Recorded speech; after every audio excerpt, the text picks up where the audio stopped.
Class students السلام علیکم. آپ جانتے ہیں کہ ہمارا ٹاپک جو ہے وہ ہے فرام دا پائڈ پیپر آف ہیملین. کل ہم نے اس پوئم کا آدھا حصہ پڑھا تو آپ اس کے بارے میں جان گئے. اب سیکنڈ پارٹ اس کا ہے. لیٹ اس بگن.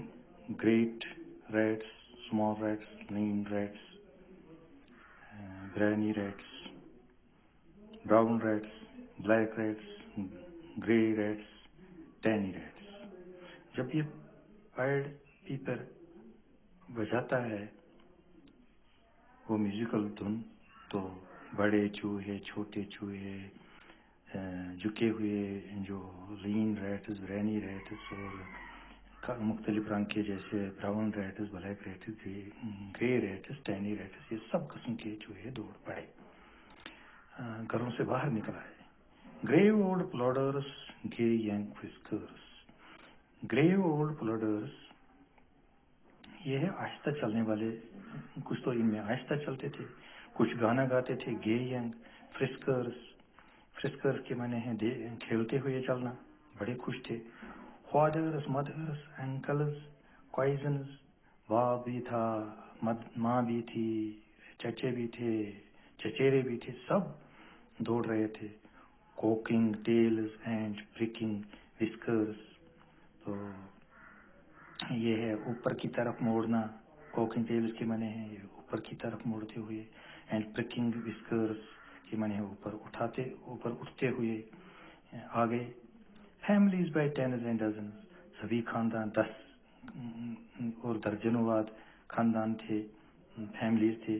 Brothers, sisters, hundreds, husbands, wives, ان میں بھائی بھی تھے, بہن بھی تھے, شوہر تھے, بیویاں تھیں, سب followed the paper for their lives. تو ان سبوں نے اس کا پیچھا کیا, یعنی اس نظارے کا لطف اٹھایا, اٹینڈ کیا اس کو. فرام اسٹریٹ ٹو اسٹریٹ ہی peppered advancing.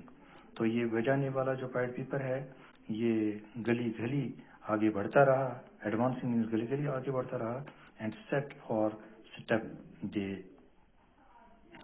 Followed, and step for step they followed dancing.